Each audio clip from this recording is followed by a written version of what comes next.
ल सम्पूर्ण साथीहरूलाई हार्दिक स्वागत छ। हामी तपाईहरूको दैनिक सेसनमा छौँ। कृपया तपाईहरूले चाहिँ आजको टपिक चाहिँ नेपाली पढ्दै हुनुहुन्छ है। हिजो अस्ति पनि नेपाली नै पढ्थ्यौँ। म तपाईँहरूकै लेखक तथा प्रशिक्षक किशोर उपाध्याय जिज्ञासु पुनः पनि तपाईँहरूको नेपाली सेसनमा उपस्थित भइसकेको छु। तपाईँहरूलाई आज म 7.5 नम्बरको चाहिँ एउटा प्रश्न चाहिँ अनिवार्य रूपमा चाहिँ तपाईँहरूले सल्भ गर्ने हिसाबले चाहिँ म पढाउँदैछु। कृपया तपाईँहरूले ध्यान दियो भने चाहिँ त्यो प्रश्न चाहिँ धेरै टाढा जानु पर्दैन, एकदमै सजिलो प्रश्न छ। 7.5 मार्क्स अनिवार्य रूपमा आउँछ त्योबाट, अनि जुनसुकै समयमा पनि आएको छ 100% आउँछ। किनभने यस्तो क्वेसनहरू यसरी आउँछ भन्ने थाहा पाउँदा पाउँदै पनि तपाईँहरूले पढ्न सक्नु भएन भने चाहिँ त्यो तपाईँहरूको कमजोरी हो है। यदि तपाईँहरूले चाहिँ पढ्न सक्नुभयो, मिहिनेत गर्नुभयो भने चाहिँ त्यो तपाईँहरूको कमजोरीभित्र पर्दैन, ठिक छ। अनि अर्को कुरा तपाईँहरूलाई चाहिँ म के चाहिँ आग्रह गर्छु भने नेपाल प्रहरीमा सुरुमा भ्याकेन्सी कम खोल्न सक्छ है, ढिला खोल्न सक्छ। तपाईँहरूलाई के लाग्न सक्छ भने भ्याकेन्सी बिस्तारै खोल्छ, अर्थात् भ्याकेन्सीमा कोटा कमै खोल्यो, के दिनेर नाम निस्किन्छ कि निस्किँदैन भन्ने चाहिँ नसोच्नु होला। तपाईँहरूलाई चाहिने एउटै कोटा हो नि होइन। किन अरूलाई चाहिँ तुलना गर्नुहुन्छ तपाईँ? मजाले लिखित प्रिपरेसन गर्नुहोस् होइन। केही नभए 40-42वटा जिकेहरू मिलाउनुहोस् होइन। जिके आइक्यू 40-42वटा मिलाउनुहोस्। नेपाली पनि केही नभए तपाईँको 35-40 मार्क्ससम्म मजाले तान्नुहोस्। इङ्ग्लिसमा पनि 35-40 मार्क्स तान्नुहोस् होइन।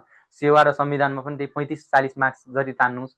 मजाले तपाईँहरूको मजाले कट्छ नि। अनि 200 एबभ मार्क्स मजाले आइसकेपछि ल अनि 250सम्म मार्क्स आयो भने फिजिकल राम्रो गर्नुभएको छ भने तपाईँहरूको चाहिँ तपाईँले चाहिने एउटै कोटा हो नि, धेरै त चाहिएन नि। त्यसैले गर्दाखेरि हाम्रो बानी चाहिँ के हुन्छ भने थोरै कोटा खोलेको छ, के नै फर्म भर्ने भन्ने हुन्छ एउटा कुरा।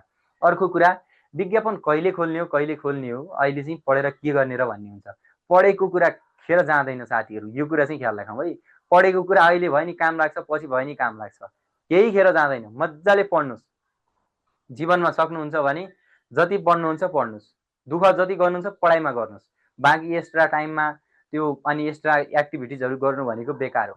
तपाईँहरूले जति सक्नुहुन्छ दुःख गर्नुहोस्, पढ्नुहोस्। अहिलेको तपाईँहरूको दुःखले गर्दाखेरि तपाईँहरूको भविष्य चाहिँ अनि उज्जवल हुन्छ है। तपाईँहरूको भविष्य उज्जवल हुन्छ। त्यसैले गर्दाखेरि तपाईँहरूलाई समाजमा सम्मान मिल्छ। फलानाको छोरा फलाना छोरी है, फलानु अनि पोस्टमा छ, जागिर खाछ भन्छन्। बुवा आमाको इज्जत हुन्छ, तपाईँहरूको इज्जत हुन्छ, पैसा हुन्छ होइन। भलै विदेशको जति नहुन सक्छ होला, मान्छेले भन्छ नि विदेश जानुपर्छ, यो गर्नुपर्छ, अनि उनीहरू विदेशमा चाहिँ सुख सम्पन्न नै छन् भन्ने हुँदैन कि।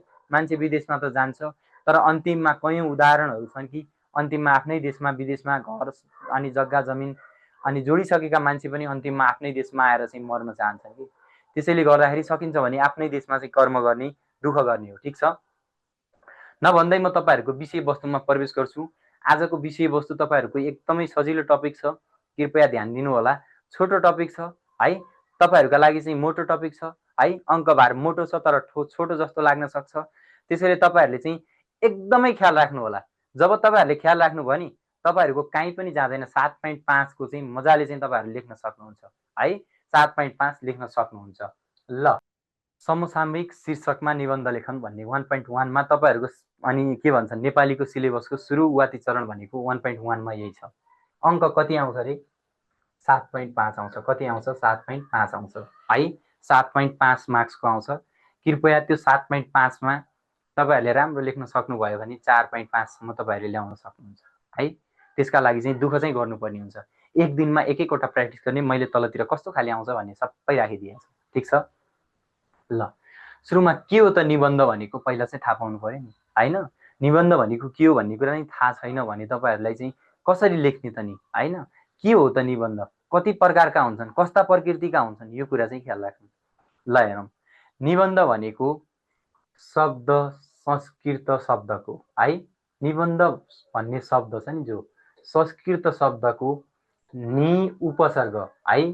अस्ति हामीले उपसर्ग र प्रत्यय पढाएको थियौँ नि। उपसर्ग भनेको अगाडि, प्रत्यय भनेको पछाडि भनेको थियौँ नि। नि उपसर्ग लागेर, उपसर्ग भनेको अगाडितिर लागेर चाहिँ अनि बन्द धातुबाट बनेको छ। के हो? बनेको शब्द हो, अर्थात् छ, ठिक छ। जसको अर्थ हुन्छ कस्ने। के गर्ने? कस्ने, कस्ने वा बाँध्ने। के हुन्छ? कस्ने वा बाँध्ने भन्ने हुन्छ। फेरि भन्दैछु म तपाईँहरूलाई, निबन्ध भन्ने शब्द संस्कृत शब्दको नि उपसर्ग र बन्द धातुबाट बनेको हो, जसको अर्थ बाँध्नु वा कस्नु भन्ने हुन्छ। के हुन्छ? बाँध्नु वा कस्नु भन्ने हुन्छ। यसका माध्यमबाट, कसका? निबन्धका माध्यमबाट, यसका माध्यमबाट लेखकले, लेखक भनेको तपाईहरूले है, लेख्ने मान्छेले, लेखकले कुनै एक विषयलाई आफ्नो अनुभव, धारणा, विचार तथा भावनाका आधारमा सुसङ्गठित रूपमा प्रस्तुत गर्दछ। के गर्दछ? सुसङ्गठित रूपमा प्रस्तुत गर्दछ। तपाईहरुको चाहिँ लेखकले भनेको छ भने लेख्ने मान्छे तपाईँ हो है। लेखक भनेको लेख्ने मान्छे तपाईँ हो। किनभने इक्जाममा चाहिँ निश्चित एक विषयमा भनेको छ, तपाईहरुलाई त्यहाँ शीर्षक दिएकै हुन्छ है। 100-300 शब्द नघटाई मेरो देशको बारेमा निबन्ध लेख्नुहोस् भनेर दिएकै हुन्छ। ठिक छ? हो, अनुभव, धारणा, विचार तथा भावनाका आधारमा सुसङ्गठित रूपमा प्रस्तुत गर्दछ। यसले साहित्यको गद्य अनि विधामा के गर्छ? गद्य विधामा चाहिँ कार्य गर्ने गर्दछ। गद्य विधाको संरचना हो। के हो? गद्य विधाको संरचना हो। गद्य विधाको संरचना हो, जसमा अनि कलात्मक र तर्कशीलता सहित तर्क पनि दिनुहुन्छ पर्छ है, जसलाई हामी रिजन पनि भन्छौँ नि, कारण है, तर्क वितर्क भन्छ नि है। अनि सामाजिक, सांस्कृतिक, नैतिक अनि समसामयिक घटनाक्रमहरू समेटिएको हुन्छ। जस्तै कोरोना भाइरस भनेर आयो भने त्यो समसामयिक हुन्छ नि हैन। अर्को कुरा चाहिँ तपाईहरुको चाहिँ के हुन सक्छ भने सामाजिक सञ्जालले अनि के भन्छन् समाजमा पारेको प्रभाव हो। यी कुराहरू चाहिँ के हुन् भने तपाईको समसामयिक घटनाहरू आउँछन्। बाढी पहिरोबाट अनि हुन सक्ने धनजनको सम्भावनाका कुराहरू भए हो। यो कुराहरू सम्भावित घटनाक्रमहरू अर्थात् समसामयिक भर्खर घटेका घटनाहरूको बारेमा चाहिँ लेख्न आउँछ। अब चाहिँ तपाईको परिभाषातिर जाउँ। निबन्ध भन्नाले कुनै पनि एक विषयमा स्पष्ट, सुसङ्गठित र तर्कसङ्गत ढङ्गमा लेखिएको विचारात्मक रचना हो। के हो? विचारात्मक रचना हो। के हो रे? विचारात्मक रचनालाई बुझिन्छ। अनि निबन्धले लेखकका विचार, तपाईहरुको विचार है, लेखक भनेको तपाईहरु हो, किनभने त्यहाँ शीर्षक दिएको हुन्छ, तपाईहरुले लेख्नुपर्ने हुन्छ। लेखकको विचार, अनुभूति, विश्लेषण र दृष्टिकोणलाई, कसलाई? दृष्टिकोणलाई व्यवस्थित भाषामा है प्रस्तुत गर्दछ। के गर्दछ? व्यवस्थित भाषामा प्रस्तुत गर्दछ। सरल भाषा चाहिन्छ भनेको है, हो, प्रस्तुत गर्दछ। यसमा तथ्य, तर्क, भाव, शैलीको अनि सुन्दर संयोजन हुन्छ। के हुन्छ? सबै कुराहरू मिलेको हुन्छ। के पनि हुन्छ? तथ्य पनि हुन्छ, तर्क पनि हुन्छ, भाव पनि हुन्छ, शैली आदि सुन्दर संयोजन हुन्छ। ठिक छ? त्यसपछि लागौँ हामी निबन्धका तत्त्वहरू। निबन्धका तत्त्वहरू है। निबन्धका मुख्य 3वटा तत्त्वहरू हुन्छन्। सुरुमा वस्तु भनेको छ नि, विषय वस्तु। के रे? विषय वस्तु। ठिक छ? विषय वस्तु। अनि निबन्धमा प्रयोग गरिने विषय वस्तु स्पष्ट हुनुपर्छ। स्पष्ट, समय सान्दर्भिक अर्थात् सान्दर्भिक, जानकारीमूलक हुनुपर्दछ। वस्तु चयन गर्दा पाठकको चासो, पढ्ने व्यक्तिको चासो, लेखन उद्देश्य दुवैलाई ध्यान दिनुपर्छ। अब तपाईहरुले लेख्नुभयो, अब ख्याल राखौँ है। निबन्ध भन्ने कुरा तपाईहरुको आयो है। तपाईहरुले आदि भागमा लेख्ने कुराहरू मध्य भागमा लेख्ने कुराहरू आदि भागमा लेख्नुभयो भने यो पाठक भन्ने छ नि, चेक गर्ने साथी हो है। पाठक भन्ने छ नि, चेक गर्ने साथीले चाहिँ कस्तो देखाउँछ त नि, चासो है, लेखेको उद्देश्य, कुन उद्देश्यले, दुवै कुराहरूलाई चाहिँ ध्यान दिनुपर्छ है। दुवै कुराहरूलाई के दिनुपर्छ? ध्यान दिनुपर्छ। तपाईहरुले लेख्दाखेरि अब उसले चेक गर्दाखेरि त मार्क्स काट्छ नि त हैन। तपाईहरुले यो कुरा ध्यान दिएन भने बिगार्नु भयो भने। त्यसपछि रहेको छ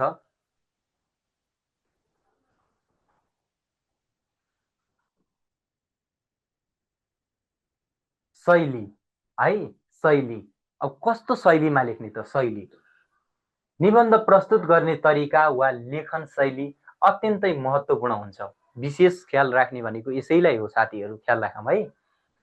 यसमा भाव, भाषा, कुन भावमा लेख्ने त? भाषा, संरचना है, कस्तो प्रकृति छ। मेरो देश नेपाल भनेको छु हामीले 1,47,181 वर्ग किलोमिटर भनेर चाहिँ तथ्य दिएको छ। हामीलाई यसको क्षेत्रफल थाहा छ भने त्यो गलत तथ्य चाहिँ लेख्नु भएन है। संरचना कस्तो बनावट छ त नि। हिमाल पहाड तराई गरी 3 भागमा विभाजित गरिएको छ। भौगोलिक विविधताले भरिपूर्ण राष्ट्र हो भन्छ नि हामीले। संरचना कस्तो छ एक्ज्याक्ट लेख्नु पर्यो। मेरो देश 2 ढुङ्गा बीचको तरुलो भन्छ नि, जहाँ चाहिँ 3तिर चाहिँ अनि भारतले घेरेको छ भने उत्तरतर्फ चाहिँ चाइनातर्फले घेरेको छ भनेर चाहिँ हामी भन्छ नि। हो यो कुराहरू चाहिँ संरचना भयो। त्यसपछि प्रस्तुतिकरण कस्तो तरिकाले प्रस्तुति गर्ने त। सरल भाषा हुनु पर्यो हैन, सरल तरिकाले चाहिँ लेख्नु पर्यो। अनि कला सबै मिसिएको हुनुपर्छ। तपाईहरुको कला भन्ने कुरा पनि यहीँबाट बुझिन्छ कि तपाईहरु चाहिँ कतिको चाहिँ लेख्न सक्नुहुन्छ, कतिको स्टडी गरेको छ यस्ता कुराहरू भन्ने कुरा चाहिँ यस्तै निबन्ध लेखन, चिठी लेखन, पत्र लेखनबाट चाहिँ तपाईहरुको चाहिँ माइन्ड टेस्ट गर्नका लागि एकदमै सजिलो हुन्छ। अर्को कुरा अर्को कुरा चाहिँ के हुन्छ भने तपाईहरुको रटन्डे विद्या छ कि तपाईहरुले साच्चीकै चाहिँ दिमागले बुझेर लेख्नुहुन्छ भन्ने कुरा पनि यसैबाट थाहा हुन्छ। रटेको विद्यार्थीले बढीमा तपाईहरुको थोरै लेख्न सक्छ जति पढाएको छ त्यति कुराहरू। यदि उ चाहिँ क्रिटिकल्ली तपाईको चाहिँ एकदमै चाहिँ तपाईको चाहिँ क्रिएटिभ माइन्ड गरेर चाहिँ सोच्ने छ, थिंकिङ गर्छ भने उले धेरै कुराहरू एनालाइसिस गर्छ भने त्यो मान्छेले चाहिँ मज्जाले चाहिँ लेख्न सक्छ। ठीक छ। विषय अनुसार गम्भीर सूचनामूलक के छ त नि भावनात्मक वा विश्लेषणात्मक शैली अपनाउनु पर्छ। आफूले गम्भीर पनि हुनु पर्यो है। त्यसपछि 3 मा रहेको छ उद्देश्य। किन लेख्ने त भन्ने कुरा पनि त हुन्छ नि हैन। निबन्ध लेखनको उद्देश्य आत्मा प्रकाशन सूचना है, आत्मा प्रकाशन हुन्छ, सूचना हुन्छ यसको उद्देश्य, विश्लेषण वा अनि प्रेरणा दिनु हुन सक्छ। कसैलाई प्रेरणा जानकारी पनि दिन हुन सक्छ। लेखकको दृष्टिकोण के, दृष्टिकोण अनुभव चिन्तन वा सन्देश पाठकमा प्रभाव पार्ने किसिमको हुनुपर्छ। मैले अघि पनि भने तपाईले लेख्न त लेख्नुभयो, 3-4 पानाहरू भर्नुभयो, तर त्यो बिचारा जो चाहिँ कपी चेक गर्ने हाम्रा अनि के भन्छन् प्रशिक्षक सर हुनुहुन्थ्यो, उहाँलाई तपाईको कुरा फिटिक्कै चित्त बुझिएन। तपाई के भन्नुहुन्छ भने घर आउनुहुन्छ, इक्जाम हलबाट बाहिर निस्किनुहुन्छ, ए मेरो त निबन्ध रफ्तारमा गएको छ अनि केही नभए नि 7.5 मा 5 त मज्जाले आउँछ तपाईहरुको थिंकिङ हुन्छ। ओ तपाईहरुले लेखेकै भरमा चाहिँ मार्क्स आउँदैन, यो कुरा ख्याल राखौं है। किनभने तपाईको लेखन र चेक गर्ने मान्छेको चाहिँ जो दृष्टिकोण हुन्छ नि दुईटैको मिलन हुनुपर्छ। त्यहाँ बिछोड भएपछि बिग्रियो है। त्यहाँ चाहिँ अनिवार्य रूपमा मिलन हुनु पर्यो। अनि तपाईले लेखेको कुरा र उले मागेको कुरा चाहिँ मिल्नु पर्यो। तपाईले के कुरा लेख्नु भएको छ र प्रश्नले के कुरा मागेको छ त्यो कुरा मिल्नु पर्यो र चेक गर्ने मान्छेको दृष्टिकोणमा त्यो कुरा चाहिँ के छ, सही छ कि गलत छ, यो कुरा चाहिँ सबै मिल्नु पर्यो। यहाँ हेर्नुस् दृष्टिकोण अनुभव उले पनि त अनि अनुभव गरेकै मान्छे हुन्छ नि हैन, चेक गर्ने कपी चेक गर्ने मान्छे हामी पनि त अनि के भन्छन् तपाईको विज्ञ मान्छे हुनुहुन्छ होला हैन। अनि चिन्तन पनि हुनु पर्यो, सन्देश पनि हुनु पर्यो, पाठकमा प्रभाव पार्न सक्ने किसिमको हुनु पर्दछ। जो चाहिँ पढ्ने मान्छे छ, जो चाहिँ कपी चेक गर्ने मान्छे छ उसको दृष्टिकोणमा चाहिँ है मार्क्स दिम जस्तो लागेछ। एउटा आधी भाग पढ्यो, ए गजब लेखा रहेछ, अनि मध्य भाग पढ्यो, हेत्तेरिका यो त अति उत्कृष्ट लेखा रहेछ, राम्रै विद्यार्थी रहेछ, ट्यालेन्ट नै रहेछ। अन्तिममा पढ्यो धेरै कुराहरू चाहिँ निष्कर्षमा निचोडमा पनि धेरै राम्रो लेख्नु भएको छ भने उसलाई चाहिँ थिंकिङ हुन्छ ल है पक्कै पनि चाहिँ योपालि असैमा जागिर खाने विद्यार्थी हो भन्ने हिसाबले उसले मजाले दिन सक्छ। तपाईको 4.5 मार्क्स मजाले दिन सक्छ है। मार्क्स दिनलाई त उसले आइतबार छैन नि, किनभने त्यहाँ लेख्नु पर्यो। लेखेको छ भने विद्यार्थीले मार्क्स अवश्य पाउँछ। तपाई हामीलाई चाहिँ एउटा तपाईलाई म लजिकल कुरा चाहिँ के भन्छु भने तपाईहरुसँग जुन विद्यार्थी प्रथम हुन्थ्यो नि हैन, प्रथम हुने विद्यार्थी तपाईको 8 मा पनि प्रथम भयो होला सायद, मिहिनेत गर्ने विद्यार्थी है। प्रथम हुने विद्यार्थी भन्नाले मिहिनेत गर्ने विद्यार्थी 8 मा पनि प्रथम हुन्थ्यो होला। उसलाई प्रथम सरले बनाउँदैन कि लेखेको आधारमा मार्क्स दिने हो, उसको बढी नै आउँछ। त्यसपछि एसएलसी मा पनि उसले मिहिनेत गर्यो होला, तपाईको केही नभयो भने थुप्रो विद्यार्थी फेल हुने ठाउँमा प्रथम हुने विद्यार्थीले तपाईको डिस्ट्रिक्टेसन पनि हानेको हुन्छ, 85 86 90% पनि मार्क्स ल्याएको हुन्छ। त्यो उसले लेखेकै आधारमा उसले पढेकै आधारमा हो। त्यसैले गर्दाखेरि त्यहाँ कपी चेक गर्ने मान्छे हामीलाई फिल हुन सक्छ कि मेरो कति मार्क्स आउने हो के कस्तो हुने हो भन्ने हुन सक्छ। राम्रो लेख्या छ भने साथीहरु राम्रै मार्क्स आउँछ, नराम्रो कहिल्यै पनि आउँदैन। ठीक छ ल। त्यसपछि अलिकति तलतिर जाउँ हामी, निबन्धका प्रकारहरू है। निबन्धका प्रकारहरू, निबन्ध कति प्रकारका छन् ल? निबन्ध चाहिँ 2 प्रकारका छन् है। निबन्ध कति प्रकारका छन् रे? निबन्ध 2 प्रकारका छन्। निबन्धका प्रकारहरू निबन्ध दुई प्रकारका छन्। निबन्धलाई लेखन शैली र विषयवस्तुको दृष्टिकोणबाट विभिन्न प्रकारमा वर्गीकरण गर्न सकिन्छ। सामान्यतया शैलीका आधारमा अनि र विषयवस्तुका आधारमा दुई भागमा विभाजन गरिएको छ। नम्बर 1 मा शैलीका आधारमा, केका आधारमा? शैलीका आधारमा आत्मपरक निबन्ध। ल अब थाहा पाऊँ, आत्मा भन्ने हाम्रो त यो आत्मा हो नि होइन, हृदय भन्छ नि हामी, आत्मपरक निबन्ध। लेखकले आफ्नो व्यक्तिगत अनुभव भावनादेखि विचारलाई प्रस्तुत गर्ने निबन्धलाई आत्मपरक निबन्ध भनिन्छ। के भनिन्छ? आत्मपरक निबन्ध भनिन्छ। लेखकले, लेख्ने व्यक्तिले आफ्नो अनुभव, आफ्नो भावना है, आफ्नो विचारलाई चाहिँ त्यहाँ विश्लेषण गरेर लेख्छ है, मनलाई चाहिँ एकदम भावुक बनाएर लेख्छ भने त्यसलाई के भनिन्छ अरे? आत्मपरक निबन्ध भनिन्छ। के भनिन्छ? आत्मपरक निबन्ध भनिन्छ। अनि यस्ता निबन्धमा लेखकको आत्मा अभिव्यक्ति प्रदान गर्दछ। आत्मा नै प्राथमिकता दिन्छ, प्रदान है। आत्माले नै उसको चाहिँ सबैभन्दा मेन प्रायोरिटी आत्मालाई दिन्छ। आत्मादेखि जे कुराहरू आउँछ त्यो कुराहरू चाहिँ लेख्छ। ठिक छ। प्रस्तुति शैली भावनात्मक र अभिव्यक्तिपरक हुन सक्छ। कसैलाई अभिव्यक्तिपरक हुने भएकाले यिनमा भावनाको गहिरो प्रभाव पर्दछ। हो, मैले अघि पनि भने नि, बोर्डिङ पढेको र सरकारी स्कुल पढेको विद्यार्थीहरू हुन्छ नि, त्यो मैले चाहिँ त्यो तपाईँहरूको चाहिँ त्यो उ गरेको होइन है। तर बोर्डिङ पढेको विद्यार्थीको के हुन्छ भने ट्यालेन्ट हुन्छन्। उनीहरूलाई के हुन्छ भने जति चाहिँ रट्न सक्यो एकदम रट्छन्, उनीहरूको दिमागमा चाहिँ हुन्छ। र प्राय सरकारी स्कुल पढेको विद्यार्थी चाहिँ जति सक्यो चाहिँ आफ्नो कला भाषा शैलीलाई चाहिँ प्रयोग गरेर अनि किनभने त्यो नेचरलाई हेरेर हो त्यसरी चाहिँ लेख्ने चाहिँ उनीहरूको चाहिँ अनि अलिकति चाहिँ क्षमता चाहिँ बढी हुन्छ है, मैले चाहिँ अनुभव गरेको आधारमा हो। त्यसैले गर्दाखेरि यो कुरा पनि त्यही हो, भावनामा गहिरो रूपमा चाहिँ बहकिने हो मेरो कल्पनाको देश, मेरो सपनाको देश, मेरो सपनाको सहर। यो कुराहरूमा पनि तपाईँहरूले निबन्ध लेख्न सक्नुहुन्छ।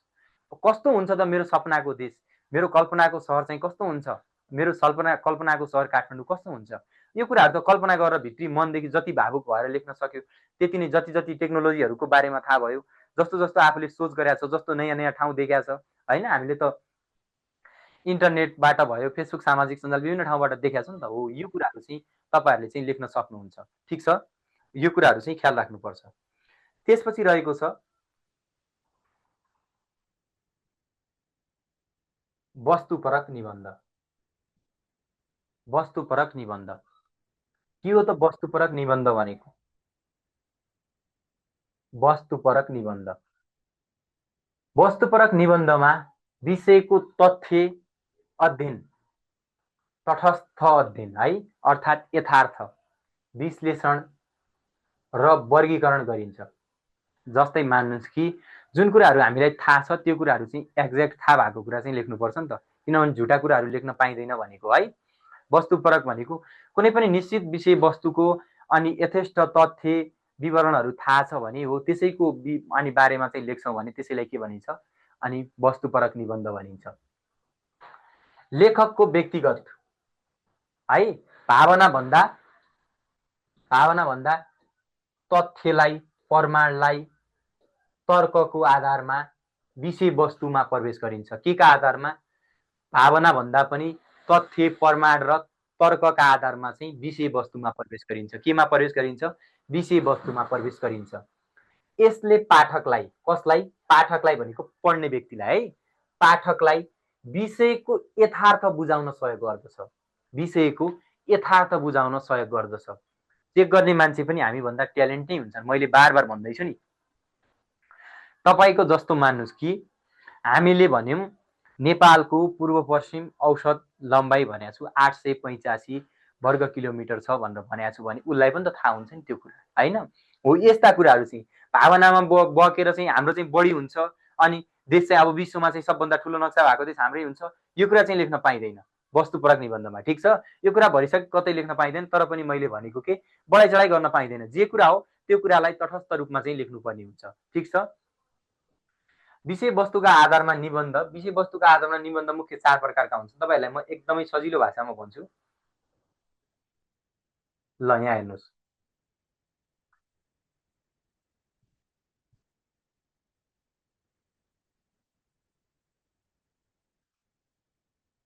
वर्णनात्मक निबन्ध भनेको छ विषयको दृष्टि वा भौतिक पक्षको चित्रण गर्ने गरिन्छ। यो कुरा तपाईहरुले सबै चाहिँ असैको लेभलको स्टुडेन्ट भएर चाहिँ मैले सबै कुराहरु चाहिँ भनेको प्राय चाहिँ तपाईहरुलाई आत्मपरक र वस्तुपरक भन्ने दुईटा कुरा थाहा पाइ पुगिहाल्छ है।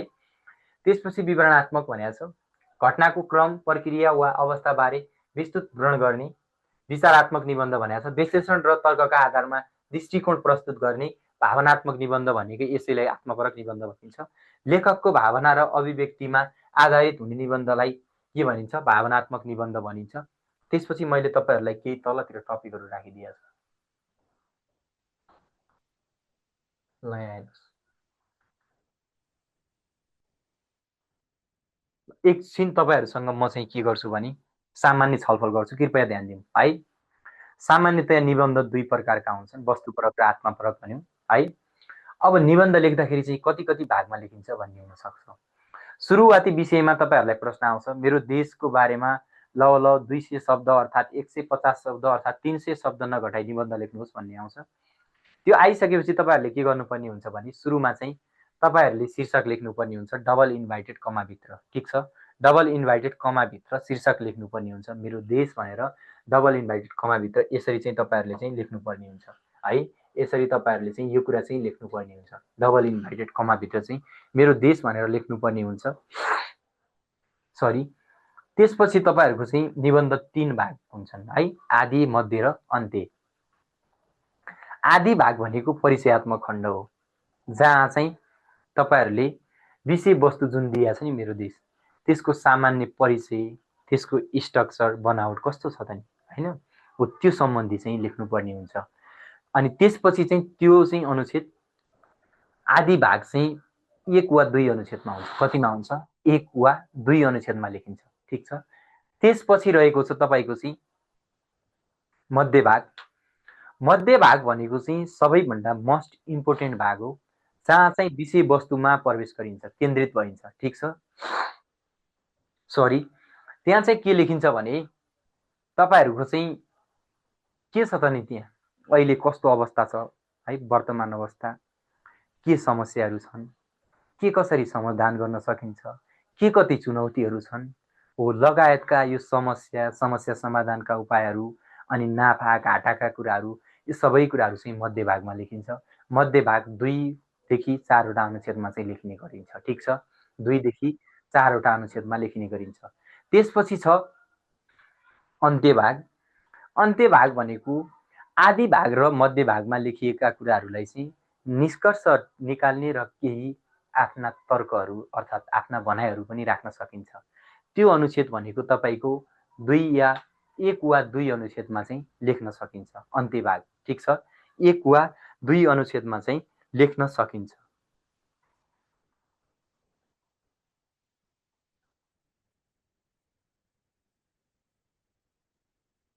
राम्रोसँग थाहा छैन भने त त्यसका लागि त पढ्नै पर्छ है, त्यसका लागि तपाईले पढ्नै पर्ने हुन्छ।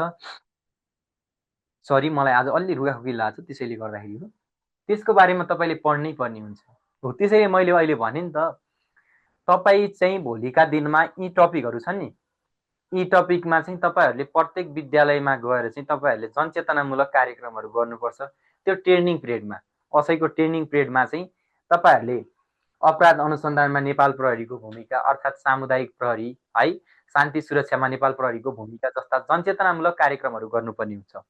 जसका लागि तपाईले के गर्नुपर्ने हुन्छ भने यी कुरा त पढ्नु पर्यो सर है। यी कुरा नपढेर चाहिँ तपाईले चाहिँ अलि कुरा चाहिँ गाह्रो पर्न सक्छ। जस्तै मेरो देश भनेको छ नि, मेरो देश भन्ने कुरा तपाईले नेपालको परिचयमा तपाईले चाहिँ पढ्यो भने, किनभने मजाले थाहा पाउनुहुन्छ। पहिला मेरो देश नेपाल हो भन्ने कुरा थाहा पाउनु पर्यो हैन। सरी, त्यसपछि मेरो देश नेपाल हो भनिसकेपछि अब मेरो देशको चाहिँ के छ त भौगोलिक बनावट भन्ने कुरा, भौगोलिक बनावटतिर जानु पर्यो है।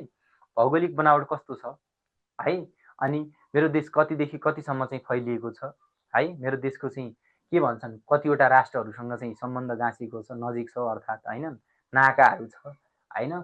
सँगसँगै तपाईको उत्तर दक्षिण अनि लम्बाइ चौडाइको कुराहरू थाहा पाउनु पर्यो र सँगसँगै तपाईहरुको चाहिँ विश्वमा के कति भाग ओगटेको छ अर्थात् एसियामा कति छ है, दक्षिण एसियामा कति छ, नेपालमा कति छ, यो कुराहरू तथ्याङ्क राख्दा अझै राम्रो हुन्छ। त्यसपछि तपाई भूपरिवेष्टिक राष्ट्रहरूसम्म जानु पर्यो हैन, नेपाललाई हिमाल पहाड र तराई गरी 3 भागमा विभाजन गरिएको छ भन्ने कुरासम्म जानु पर्यो है। अब त्यसपछि हिमालतिर जानु पर्यो। हिमालको आफ्नै विशेषता छ हैन। 8000 मिटर अग्ला हिमालहरू छन्, सगरमाथाको देश भनेर चिनिन्छ। त्यसपछि हिमालमा पनि छुट्टै प्रकृतिको हावापानी पाइन्छ, जहाँ चाहिँ अनि बाह्रैमा चाहिँ हिउँले ढाकिएको हुन्छ, अत्याधिक मात्रामा चिसो हुन्छ, त्यहाँका मानिसहरूको जनजीवन एकदमै कष्टकर हुन्छ। त्यहाँको कृषि क्षेत्र चाहिँ के हुन्छ, प्रायः चाहिँ फलफुल हुन्छ, भरिसके चाहिँ तपाईँको आलु र फापर जस्ता नगदे बालीहरू चाहिँ उत्पादन गरिन्छन् भने त्यहाँ पशुपालनको कुरा गर्ने हो भने भेडा च्याङ्ग्रा जस्ता अनि पशु चौपायाहरूको पालन गरिन्छ। त्यहाँका मानिसहरूले बक्खु अनि हाइनेक जस्ता मोटा लुगाहरू लगाउने गर्छन्। यो कुराहरू चाहिँ तपाईँले चाहिँ हिमालको विशेषताहरू बारेमा थाहा पाउनु पर्यो। त्यहाँ चाहिँ अन्नका लागि चाहिँ एकदमै कम न्यून मात्रामा चाहिँ खेती हुन्छ, जहाँ चाहिँ बाह्रैमास हिउँले ढाकिएको हुन्छ। त्यहाँका मानिसहरूको जीवन के हुन्छ, कष्टकर हुन्छ। त्यहाँका मानिसहरू चाहिँ अलिकति राता फुस्रा गाला भएका हुन्छन्, राता गाला हुन्छन्, किनभने चिसोले गर्दाखेरि है। त्यसपछि तपाईँले चाहिँ हिमालमा गइसकेपछि चाहिँ अनि पहाडतिर जानु पर्यो। अब पहाड तपाईँ हाम्रो घर प्रायः धेरैको पहाड पनि हुनसक्छ होइन। पहाडको आफ्नै छुट्टै विशेषता छ, छुट्टै प्रकृति छ। त्यहाँ विभिन्न रहनसहन, त्यहाँको जाति भाषा धर्म वेशभूषा कला संस्कृति, त्यहाँको मनोरञ्जन, त्यहाँको वन जङ्गल है, त्यहाँ पाइने वन जङ्गलहरू छ, विभिन्न किसिमका वनस्पतिहरू छन्, त्यहाँ रीतिरिवाज चालचलनहरू धर्म संस्कृतिहरू छन्, वेशभूषा छन्। यो कुराहरू सबै कुराहरू चाहिँ थाहा पाउनु पर्ने हुन्छ। अनि त्यसपछि तपाईँहरूले चाहिँ तराई प्रदेशतिर झर्नुहुन्छ होला। तराई प्रदेशतिर झर्दाखेरि चाहिँ तपाईँहरूलाई चाहिँ अब तराईले अन्नको भण्डारका रूपमा चिनिन्छ, जहाँ चाहिँ समथल भूभाग हुन्छ, कृषिका लागि अर्थात् के भन्छ अन्न बालीका लागि एकदमै चाहिँ उर्वरशील माटोका रूपमा लिइन्छ, जसले गर्दाखेरि देशको अर्थतन्त्रमा चाहिँ वृद्धि हुन्छ त्यही माटोबाट चाहिँ। अनि के भन्छन् अन्न बालीहरू उत्पादन गर्यो भने त्यसपछि तपाईँको त्यहाँको जनजीवन के छ त नि, त्यहाँको अनि के भन्छन् तपाईँको सबल र दुर्बल पक्ष भन्छ नि हामीले। त्यहाँको कष्टकर अलिकति जीवन चाहिँ एकदमै सजिलो छ, किनभने त्यहाँ यातायात सञ्चार खानेपानी जस्ता विभिन्न अनि के भन्छन् तपाईँको पूर्वाधारहरू चाहिँ पुगिसकेका छन् भने तपाईँको के भन्छन् वर्षातको समयमा अत्याधिक वर्षा भयो भने डुबान हुने सम्भावना हुन्छ। वर्षातको समयमा अनि अत्याधिक मात्रामा गर्मी हुन्छ, जहाँ सर्प किरा फट्याङ्ग्रा जस्ता अनि के भन्छन् ती चिज वस्तुहरूको चाहिँ डर हुने सम्भावना बढी हुन्छ। यो कुराहरू चाहिँ ख्याल राख्नुपर्ने हुन्छ। र सँगसँगै तपाईँहरूको चाहिँ त्यहाँको चाहिँ जनजीवन मैले अघि भने नि त्यहाँ शिक्षा स्वास्थ्य खानेपानी हुन्छ। त्यहाँ पनि विभिन्न भाषा धर्म कला संस्कृतिका मानिसहरू बसोबास गर्ने गर्दछन्, आफ्नो रीति स्थिति चालचलन हुन्छ। अनि प्रायः चाहिँ आजभोलि चाहिँ अनि मानिसहरू हिमालबाट पहाड र पहाडबाट तराई गरेर चाहिँ मानिसहरूले बसोबास गर्दै आएका छन्। यसको मुख्य कारण भनेको चाहिँ सहरीकरण हो, जहाँ चाहिँ अनि तपाईँहरूको के छ भने अनि सुविधा सम्पन्न भइसकेको छ। यो कुराहरू चाहिँ लेख्नुपर्ने हुन्छ। त्यसपछि तपाईँहरूले चाहिँ अब काठमाडौँ उपत्यकातिर तपाईँहरू जानुहोस्। काठमाडौँ उपत्यका भनेको चाहिँ मन्दिरले, मेरो देश नेपाल मन्दिरलेका उपनामले सबै चिनिएको देश हो। अनि काठमाडौँमा नेपालको सङ्घीय राजधानी काठमाडौँ हो होइन। काठमाडौँमा पशुपतिनाथ अनि बौद्ध लगायतका विभिन्न धार्मिक क्षेत्रहरू रहेका छन् भनेर अब ती क्षेत्रहरूको वर्णन गर्न सक्नुहुन्छ है। त्यसपछि तपाईँ ताललाई सम्झिनुहोस् होइन। अनि तिलिचो ताल, रारा ताल लगायतका अनि के भन्छन् तपाईँको विश्वकै सबैभन्दा अग्लो स्थानमा रहेको तालहरू होइन। हो यो कुराहरू ताललाई सम्झिने, त्यहाँको तालको विशेषताहरू सम्झिने। अब ताल भइसकेपछि, हिमाल भइसकेपछि, नदी भइसकेपछि अब नदीलाई पनि सम्झ्यौँ। खोला नाला हाम्रो 6000 भन्दा बढी छन् होइन, जसबाट 83,000 भन्दा बढी विद्युत उत्पादन गर्न सकिन्छ भन्ने छ। त्यो विद्युत बेचेर पनि तपाईँको मनग्य आम्दानी कमाउन सकिन्छ होइन। त्यसपछि तपाईँको चाहिँ अनि के भन्छन् हामीले भन्यौँ नि अघि, अनि तालहरू चाहिँ झरनाहरू, नदीहरू, हिमालहरू। अब त्यसपछि हिमाल भइसकेपछि, यति सुन्दर देश भइसकेपछि पर्यटक नआउने भन्ने कुरा त छैन नि। पर्यटकको अत्याधिक मात्रामा सम्भावना छ, जसले पर्यटकहरू आयो भने चाहिँ मान्छेहरूले रोजगार पाउँछन् होइन। देशको अर्थतन्त्रमा वृद्धि हुन्छ कि हुँदैन? देशको अर्थतन्त्रमा वृद्धि हुन्छ, विभिन्न होटल व्यवसायहरू सञ्चालनहरू गर्छन्, मान्छेहरूले रोजगार तथा आफैले आफ्नो चाहिँ के पेसा व्यवसाय गर्छन्। हो यो कुराहरू चाहिँ ख्याल राख्नुपर्ने हुन्छ। त्यसका लागि पनि केही कुराहरू चाहिँ समस्या छ नि देशको। अनि अब समस्यातिर पनि देशमा चाहिँ राजनीतिक अस्थिरताका कारणले गर्दाखेरि देशले सोचे जस्तो विकास हुन सकेको छैन, जसको मुख्य बाधक भनेको के हो? राजनीतिक अस्थिरता सँगसँगै हाम्रो भौगोलिक विकटता पनि हो। के हो? भौगोलिक विकटता पनि हो। यो कुराहरूलाई चाहिँ तपाईँले लेख्नुपर्ने हुन्छ। यसरी लेख्यो भने तपाईँहरूको चाहिँ मार्क्स आउँछ है। यो कुरा चाहिँ ख्याल राख्नुपर्ने हुन्छ। मैले लेखाएर सबै कुराहरू चाहिँ सम्भावना हुँदैन, किनभने यो कुरा तपाईँहरूको किताबमा पनि दिएकै छ। लेख्ने कसरी भन्ने कुरा चाहिँ मैले चाहिँ भनिदिन्छु, ठिक छ। त्यसपछि छ अपराध अनुसन्धानमा नेपाल प्रहरीको भूमिका है। अपराध अनुसन्धानमा नेपाल प्रहरीको भूमिका, यो टपिक म तपाईँहरूलाई चाहिँ दिन्छु। अपराध अनुसन्धानमा नेपाल प्रहरीको भूमिका भन्छु नि। एउटा चाहिँ तपाईँहरूले चाहिँ के चाहिँ गर्नु भने तपाईँको गाउँठाउँमा भएको कुनै पनि किसिमको चाहिँ एउटा घटनालाई सम्झिनुहोस् है। घटनालाई सम्झिनुस्, घटना भएको कति समयमा चाहिँ नेपाल प्रहरी आउँछ, कस्तो कस्तो प्रकृतिको त्यहाँ क्रियाकलापहरू गर्छ, अनि घटना घटेको समयमा कति घन्टामा चाहिँ उसले चाहिँ रिपोर्टिङ गर्छ, अर्थात् त्यहाँ चाहिँ अनि अपराधीलाई नियन्त्रण गर्छ, अपराध हुन नसकेमा चाहिँ खान तलासी गर्ने कुराहरू होइन। यो कुराहरू सबै कुराहरू तपाईँहरूलाई म एउटा होमवर्क दिन्छु। अपराध अनुसन्धानमा नेपाल प्रहरीको भूमिका भनेको छ नि, अपराध अनुसन्धानमा नेपाल प्रहरीले के कामहरू गर्छ, कस्ता कस्ता किसिमका अपराधहरूमा कस्ता काम गर्छ भन्ने कुरा चाहिँ तपाईँहरूले केही नभए 30वटा वाक्यहरू लेख्नु होला। ठिक छ, 30वटा चाहिँ एकदमै फरक फरक वाक्यहरू लेख्नु होला। हो, त्यही 30वटा फरक फरक वाक्य लेखिसकेपछि त्यसलाई मनन गर्ने, बुदा टिपोट भन्छ, जसलाई के भन्छ, बुदा टिपोट भन्छ। आदि भागमा कुन कुरा लेख्ने, मध्य भागमा कुन कुरा लेख्ने र अन्त्य भागमा कुन कुराहरू लेख्ने भन्ने कुरा चाहिँ अनि लेख्नु पर्यो। जस्तै अन्त्यमा तपाईँहरूको समस्याहरू चाहिँ छन्। अपराध अनुसन्धानमा चाहिँ नेपाल प्रहरीको भूमिका भन्छु। अपराध अनुसन्धान गर्नका लागि विभिन्न वैज्ञानिक संयन्त्रहरूको चाहिँ अहिले के छैन, अनि स्रोत र साधन छैन। जस्तै भौतिक स्रोत साधनहरू, पुँजी हुनसक्छ होइन, प्राविधिक स्रोत साधनहरूको अभाव छ, दक्ष जनशक्तिको अभाव छ, किनभने यहाँ सिप अनि के भन्छन् तपाईँको चाहिँ त्यो सम्बन्धी ज्ञान, सिप तथा अन्य के भन्छन् कलात्मक क्रियाकलापहरू गर्नका लागि पनि त समस्या छ नि। अस्ति भर्खरै देख्नु भएन तपाईँको बस दुर्घटना हुँदाखेरि चाहिँ हामीले भारतबाट चाहिँ गोताखोर भन्ने चाहिँ जो पानीमा चाहिँ पौडिने हुन्छ नि, भारतबाट गोताखोर ल्याउनु पर्ने अवस्था भयो। हो, यस्ता कुराहरूमा पनि अभाव हुन्छ। हो, समस्या भनेको यस्ता कुराहरू चाहिँ सम्झिने। अब घटनाहरू मैले त्यही घटना सम्झेर पनि यो कुरा चाहिँ अहिलेसम्म पनि ख्याल राखेको छु। त्यसपछि अर्को छ अनि अनुशासन भनेको छ। यो कुरा तपाईँ हामीले दैनिक जीवनमा चाहिँ प्रयोग हुने कुरा हो अनुशासन भनेको। अब के चाहिँ सम्झिनु होला भने अनुशासन भनेको के हो भन्ने कुरा चाहिँ पहिला सम्झिने। मानिसलाई के भन्छन्, असल शासनमा अर्थात् विधिको शासनमा बाँध्ने कार्यलाई अनुशासन भनिन्छ। ठिक छ, अनुशासन हरेक क्षेत्रमा लागू हुन्छ। तपाईँहरू सम्झिनु होला, अनुशासनको बारेमा लेख्नका लागि धेरै टाढा जानु पर्दैन। एउटा बच्चादेखि मानिस नमरुन्जेलसम्मका लागि एकचोटि सोच्नु होला। हामी बच्चा थियौँ, बच्चामा पनि आमा बुवाले भनेको, घर परिवारले भनेको मान्नु पर्थ्यो होइन। त्यसपछि विद्यालय गयौँ, विद्यालय गइसकेपछि शिक्षकले भनेको पनि मान्नु पर्यो। शिक्षकले पनि त्यो अनुशासनमा बस्नु पर्यो, मर्यादित रूपमा पोसाक लगाएर आउनु पर्यो, समयअनुसार विद्यार्थीलाई चाहिँ अनि तपाईँको विद्यार्थीको पाठ्यक्रमलाई पनि ध्यान दिनु पर्यो, त्यो पनि अनुशासन नै हो होइन। त्यसपछि घर पुगिसकेपछि गुरुले भनेको होमवर्क गृह कार्य गर्ने, त्यो पनि अनुशासन नै हो। घरमा खेल्ने कुराहरू बुवाआमाले भनेको मान्ने कुराहरू अनुशासन नै हो। आफूभन्दा ठुला मान्छेहरू आइसकेपछि घरमा चाहिँ केही नभए उनीहरूलाई सम्मान गर्ने, सत्कार गर्ने कुरा पनि अनुशासन नै हो। हो, दैनिक जीवनमा हामीले चाहिँ त्यसरी ठुलो हुन्छु, जागिर खान्छु, कुनै पनि पदमा पुग्छौँ, त्यहाँ भ्रष्टाचार नगर्नु, विकृति विसङ्गति नगर्नु, आफ्नो जिम्मेवारी आफ्नो काम कर्तव्य पुरा गर्नुपर्ने, त्यो पनि अनुशासन नै हो है। अनि त्यसपछि राजनीतिक पार्टीहरू हुन्छ। अनि जस्तै नेपाल प्रहरी पनि छ, सशस्त्र प्रहरी छ, नेपाली सेना छ। हो, के क्षेत्रमा कस्तो खाले चाहिँ अनुशासन राख्नुपर्छ, यो कुराहरू चाहिँ ख्याल राख्नुपर्ने हुन्छ। ठिक छ, त्यसपछि छ पर्यटन। पर्यटन भनेको छ नि हामीले अघि पनि भन्यो नि, हामीले पर्यटन भनेको, पर्यटन दुई प्रकारका हुन्छन्। पर्यटन भनेको कुनै पनि निश्चित उद्देश्य वा लक्ष्य लिएर पनि हुनसक्छ, नलिएर, वा मनोरञ्जनका लागि, अनि कुनै पनि एक ठाउँबाट अर्को ठाउँमा, अनि कुनै एक देशबाट अर्को देशमा विभिन्न उद्देश्यका साथ अनि आउने घुमफिर गर्ने व्यक्तिलाई के भनिन्छ, पर्यटक भनिन्छ। पर्यटक दुई प्रकारका छन्, आन्तरिक पर्यटक र बाह्य पर्यटक।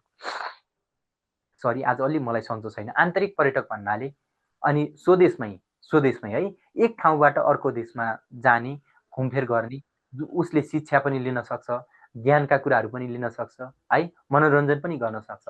एक ठाउँबाट अर्को ठाउँमा घुमफिर गर्ने, अर्थात् सोही देशभित्र एक ठाउँबाट अर्को ठाउँमा घुमफिर गरिन्छ भने त्यसलाई के भनिन्छ, आन्तरिक पर्यटन भनिन्छ। बाह्य पर्यटन भनेको चाहिँ अनि अन्य देशबाट स्वदेशमा, अर्थात् स्वदेशबाट विदेशमा, अर्थात् विदेशबाट स्वदेशमा आएर विभिन्न भ्रमण, मनोरञ्जन, शिक्षा लिने काम गरिन्छ भने त्यसलाई के भनिन्छ, बाह्य पर्यटक भनिन्छ। अब बाह्य पर्यटक र आन्तरिक पर्यटकको फाइदा बेफाइदा के छ त नि होइन। बाह्य पर्यटक आयो भने देशको अर्थतन्त्र बढ्छ। सुरुमा सम्झ्यौँ कि तपाईँ हामी एकजना जापानबाट चाहिँ एउटा टोली आयो, 12 जनाको टोली आयो। 12 जनाको टोली आइसकेपछि सुरुमा नेपाल अनि वायु सेवा निगममा चाहिँ टिकट काटेर आउँछन् कि आउँदैनन्। एउटा नेपाल वायु सेवा निगमले 12वटा टिकट पायो नि, त्यो पनि उसले पनि पाएको रोजगार हो नि होइन। त्यो रोजगार पायो किनभने नेपाल वायु सेवा निगमले के गर्यो, पैसा कमायो नि होइन, अर्थतन्त्रमा चाहिँ वृद्धि भयो। आइसकेपछि तपाईँको केही नभयो भने अनि त्रिभुवन अन्तर्राष्ट्रिय विमानस्थलमा झर्छन्। त्यो झरिसकेपछि त्यहाँ चाहिँ तपाईँको के हुन्छ भने त्यहाँ चाहिँ उहाँहरूलाई थाहा हुँदैन नि त, त्यहाँ ट्याक्सी चालक हुन्छन्, त्यहाँ उहाँहरूलाई चाहिँ गाइड गर्ने चाहिँ अनि गाइड्सहरू हुन्छन्। हो, तिनी टुरिस्ट गाइड भन्छ, तिनीहरूलाई गाइड गर्नेहरू हुन्छन्। हो, तिनीहरूले चाहिँ पहिला रिसिभ गर्छ, उनीहरूसँग इन्ट्रोड्युस गर्छ। इन्ट्रोड्युस गरिसकेपछि तपाईँको सिधै ट्याक्सी चढेर चाहिँ कहाँ जाने, मान्छे भोको हुन्छ, होटेल जान्छ नि होइन। होटेलमा पनि के हुन्छ भने रोजगार पाउँछ नि मान्छेहरूले होइन, त्यहाँ पैसा कमाउँछन्।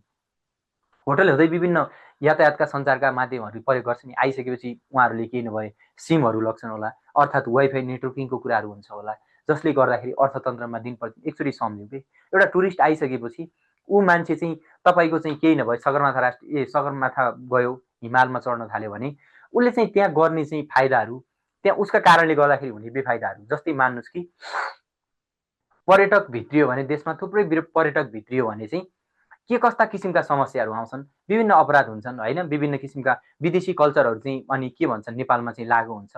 10वटा चाहिँ लेख्नुहोस् तपाईँहरू, विदेशी आउँदाखेरि अर्थात् पर्यटकहरू आउँदाखेरि चाहिँ 10वटा हुन सक्ने घाटाहरू अर्थात् नोक्सानीहरू, फोहोर हुनसक्छ, वातावरण प्रदूषण हुन्छ होइन, विदेशी कल्चर हुन्छ, किनभने नेपालको तथ्याङ्कहरू, नेपालको धनजनको क्षति हुन सक्ने सम्भावना धेरै हुन्छ। र त्यसपछि चाहिँ अनि भोलिका दिनमा अनि त्यसपछि 10-15वटा चाहिँ तपाईँहरूले चाहिँ फाइदाहरू पनि लेख्नुहोस् है।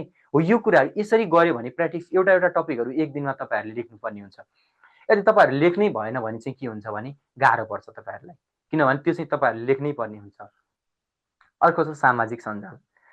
सामाजिक सञ्जाल भने तपाईँ हामीले चलाइरहेको छ नि फेसबुक होइन, अहिले पनि हामी सामाजिक सञ्जालमै छौँ होइन, फेसबुक, टिकटक लगायत अनि के भन्छन् युट्युब अनि व्हाट्सएप, यो भाइबर, मेसेन्जर हो। यो कुराहरू सामाजिक सञ्जाल भनेको के हो भने एक व्यक्ति, एक निकाय वा एक संस्थाले अर्को व्यक्ति वा अर्को संस्था वा अर्को निकायमा भएका घटनाक्रमहरू अनि हुन सक्ने सम्भावित घटनाक्रमहरू अर्थात् अनि भइरहेका के भन्छन् सूचनाका माध्यमहरूलाई एक ठाउँबाट अर्को ठाउँमा अनि आदान प्रदान गर्ने कार्यमा संलग्न अनि विभिन्न स्रोत र साधनलाई के भनिन्छ, सामाजिक सञ्जाल भनिन्छ।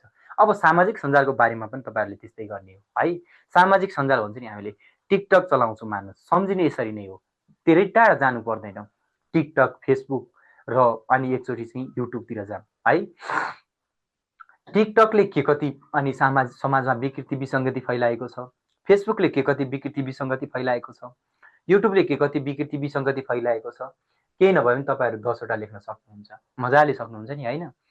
त्यसपछि त्यसपछि 10वटा चाहिँ के लेख्नुहुन्छ भने अनि त्यसका फाइदा पनि हुन्छ नि होइन। युट्युबरहरूले थुप्रो पैसा कमाइरहेका हुन्छन्, हामीले पनि यो युट्युबकै माध्यमबाट अर्थात् सामाजिक सञ्जालकै माध्यमबाट यस्तो हुम्ला, कालीको, डोल्पा, बझाङ जस्ता विकट ठाउँबाट पनि हामीले पढिरहेको छौँ। यो पनि त एउटा सदुपयोगको माध्यम हो नि होइन। अब यो समस्या छ नि, यो समस्या यसलाई कसरी समाधान गर्न सकिन्छ भन्ने कुरा 10वटा लेख्न सकिन्छ होइन हो। अब यसको चाहिँ नियमन कसरी गर्न सकिन्छ, ऐन कानुन कसरी बनाउन सकिन्छ, यसलाई धन अनि के भन्छ परिमार्जित कसरी गर्न सकिन्छ भन्ने कुरा 10वटा लेख्न सक्छौँ। 40वटा त शब्दहरू, वाक्यहरू त यहीँ आइसक्यो नि होइन, 40वटा सेन्टेन्सहरू आइसक्यो नि हो। यसरी चाहिँ सम्झिनु पर्यो कि एउटा टपिक सम्झिने बित्तिकै चाहिँ यसलाई चाहिँ कसरी लेख्ने भन्ने कुरा पहिला किताबमा लेख्नु पढ्नु पर्यो, पढिसकेपछि बल्ल तपाईँहरूलाई थाहा हुन्छ। त्यसपछि वातावरण भनेको के हो, तपाईँ हामी वरपर रहेको चाहिँ ठाउँलाई के भनिन्छ, वातावरण। वातावरण कस्तो हुनुपर्छ भन्ने कुरा अनि सफा हुनुपर्छ होइन, वातावरणमा चाहिँ के हुनुपर्छ अनि तपाईँको कस्तो प्रकृतिको हुनुपर्छ, वातावरण सफा भएन भने के हुन्छ, कस्ता प्रकृतिका रोगहरू लाग्छन् हो। यो कुराहरू चाहिँ कसरी चाहिँ ती समस्या समाधान गर्न सकिन्छ, वातावरण सम्बन्धी के जनचेतनामूलक कार्यक्रमहरू गर्न सकिन्छ, वातावरण अनि के भन्छन् सरसफाइका लागि कसरी चाहिँ टोल समाजमा चाहिँ के भन्छन् तपाईँहरूको विभिन्न टोल सुधारका समितिहरू बनाउन सकिन्छ नि हो। यो कुराहरू चाहिँ लेख्ने। त्यसपछि रहेको छ कोभिड-19। तपाईँ हामीले पढ्दै आएको कुरा, अहिले भोगेको कुरा हो कोभिड-19। आज पनि एकजना महिलाको चाहिँ कोभिड-19कै कारणले गर्दाखेरि निधन भएको भन्ने खबर आएको छ। सामाजिक सञ्जालमा तपाईँहरू कतिको इन्भल्भ हुनुहुन्छ होला, सायदै हुनुहुन्छ होला, तर अब यो कुरालाई भन्दा पनि तपाईँहरू चाहिँ अलिकति चाहिँ रोमान्टिक कुराहरूलाई चाहिँ बढी प्रायोरिटी दिनु सक्नुहुन्छ होला। यो कुराहरू त तपाईँहरूको जिकेमा आउने कुराहरू हो कि यो कुराहरू चाहिँ हामीले चाहिँ ख्याल राख्नुपर्छ नि। समसामयिक कुराहरू चाहिँ जिकेमा केही नभए 1 वा 2 क्वेसन चाहिँ अनिवार्य आउँछन् कि। त्यसैले गर्दाखेरि लोकसेवा पढिरहेको विद्यार्थीले यो कुराहरू पनि थाहा पाउनु पर्यो, अपडेटहरू ठिक छ हो, यो कुराहरू थाहा पाउनु पर्यो। त्यसपछि छ अनि कोरोना भाइरस भने त तपाईँ हामीलाई थाहा भएकै कुरा हो, चीनको वाङ्गो भन्ने सहरबाट आएको हो। कोरोना भाइरसले गर्दाखेरि चाहिँ भएको समस्याहरू के थिए त होइन। सारा अर्थतन्त्र तहस नहस भयो, मान्छेले एक ठाउँबाट अर्को ठाउँमा जान पाएनन्, घाँस कबास जस्ता दैनिक आवश्यकताहरू परिपूर्ति गर्न पनि गाह्रो भयो, कयौँले ज्यान गुमाए होइन, कयौँले ज्यान गुमाए, कयौँ निको भयो। अब निको पार्नका लागि के गर्ने, समस्या आयो भने समस्या समाधानका उपाय पनि त हरेक ठाउँमा हुन्छ नि होइन। समस्या समाधानका उपायका लागि विभिन्न देशले विभिन्न खोपहरू निर्माण गरे। यो कुराहरू चाहिँ तपाईँहरूले पढ्नुपर्ने हुन्छ, भित्रैसम्म पढ्नुपर्ने हुन्छ। यदि पढिएन भने चाहिँ तपाईँहरूले चाहिँ लेख्न बहुत गाह्रो हुन्छ। त्यसपछि रहेको छ वैदेशिक रोजगार। के हो त वैदेशिक रोजगार भनेको? कुनै पनि एक देशबाट अर्को देशमा रोजगारीको सिलसिलामा जाने वा आउने कार्यलाई के भनिन्छ, वैदेशिक रोजगार भनिन्छ है। जसले उद्देश्य के हुन्छ, पैसा कमाउने होइन, रोजगारी भने त पैसा कमाउने उद्देश्य त हुन्छ हो, सिप सिक्ने विभिन्न उद्देश्य हुन्छ, वैदेशिक रोजगार भन्छ हामी। एकचोटि तपाईँले एकदमै ख्याल राख्ने, विदेशमा जस्तै तपाईँको दाइ भाइ कोही जानुभयो भने वैदेशिक रोजगारमा गएर चाहिँ पहिला चाहिँ के कति फाइदा भएको छ, धन सम्पत्ति कमाएको होला बेग्लै कुरा हो होइन, घर सम्पत्ति जोडेको होला होइन, किन्ने कुराहरू खाएको होला, अलि मोटाएको होला, अनि तर चाहिँ ऊ चाहिँ आत्मसन्तुष्टि हुँदैन, घर परिवारसँग बस्न पाएको हुँदैन होइन। कुन दिन के थाहा र आज त उडेर आकाशमा जाने मान्छे भोलि काठको बाकसमा आउन फरक फरक अनि समय लाग्दैन। यो कुराहरू चाहिँ तपाईँले अनि रोजगारीमा गइसकेपछि वैदेशिक रोजगारमा गइसकेपछि देशको अर्थतन्त्रमा हामीले दैनिक रूपमा पैसा पठाउँछ नि होइन, हो देशको अर्थतन्त्रमा चाहिँ माथि उठ्छ, प्रति व्यक्ति आम्दानीमा वृद्धि हुन्छ, सँगसँगै भोलिका दिनमा किनभने बालबच्चाहरू अनि छरछिमेक आफन्तका सामु चाहिँ सबै कुराहरू त्यागेर जानुपर्ने हुन्छ, देशको माया मोह कति हुन्छ, यो कुराहरू चाहिँ थाहा पाउनु पर्यो। समस्या समाधानका उपायहरू, देशमै रोजगारी गर्न के गर्ने त नि, वैदेशिक रोजगारले चाहिँ भोलिका दिनमा विभिन्न किसिमका अपराधहरू, बहुविवाह होइन, अहिले तपाईँको चाहिँ बहुविवाहहरू हुने प्रचलनहरू बढी छ, किनभने श्रीमान विदेश जाने हुन्छन्, श्रीमतीले अर्को बिहे गर्ने, अर्थात् श्रीमानले विदेश गइसकेपछि अर्को बिहे गर्ने हो, यस्ता प्रकृतिका कुराहरू चाहिँ सम्झिनुपर्छ। यो त तपाईँ हामीलाई थाहा भएको कुरा हो, तर हो यो कुरा पढेन भने, यो कुरा एनालाइसिस गरेन भने, एकचोटि यो कुरा सोचेन भने चाहिँ गाह्रो पर्छ। त्यसपछि रोजगारी के हो त? रोजगारी भनेको मान्छेले होइन आफ्ना आवश्यकताहरू घाँसपास कपास पुरा गर्नका लागि कुनै पनि ठाउँमा काम पाएको, अर्थात् कुनै पनि काम गरिरहेको भने रोजगारी भनिन्छ है। रोजगारीले के हुन्छ त नि? रोजगारीले मान्छेको आय स्रोतमा वृद्धि हुन्छ होइन, रोजगारीमा आय स्रोतमा वृद्धि हुन्छ, देशको अर्थतन्त्रमा वृद्धि हुन्छ, घर परिवारसँग बस्न पाउँछ, छोराछोरी बालबच्चाहरू सबै कुराहरू पढाउन पाउँछ, आफू स्वस्थ हुन्छ होइन। यो कुराहरू चाहिँ ख्याल राख्नुपर्ने हुन्छ है, यो कुराहरू चाहिँ तपाईँहरूले चाहिँ एकदमै स्पेसल्ली ख्याल राख्नुपर्ने हुन्छ। त्यसपछि सामुदायिक प्रहरी के छ? सामुदायिक प्रहरी कहाँबाट पढ्न सकिन्छ भन्नुभएको छ तपाईँले?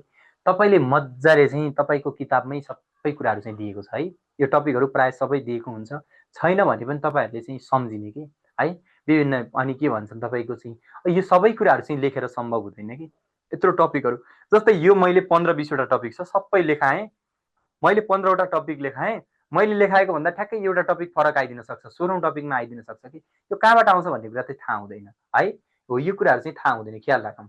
सामुदायिक प्रहरी समुदायमा चाहिँ अपराध नहुनका लागि महिला हिंसा, घरेलु हिंसा होइन, अनि बालबालिकाहरूको हत्या, हिंसा, बलात्कारी जस्ता विभिन्न किसिमका जघन्य अपराधहरू न्यूनीकरण गर्नका लागि अनि नेपाल प्रहरीले विभिन्न समुदायमा गएर चाहिँ विभिन्न समूहहरू बनाएर अनि भरिसके आफै पनि त्यो समूहमा बसेर चाहिँ शान्ति सुरक्षा कायम गर्ने विशेष उद्देश्य के हुन्छ भने शान्ति सुरक्षा कायम गर्ने उद्देश्यले चाहिँ स्थापना गरिएको चाहिँ एउटा समूहलाई के भनिन्छ? सामुदायिक प्रहरी भनिन्छ। यो कुराहरू चाहिँ ख्याल राख्नुपर्ने हुन्छ। त्यसपछि रहेको छ तपाईँहरूको अरू टपिकहरू है,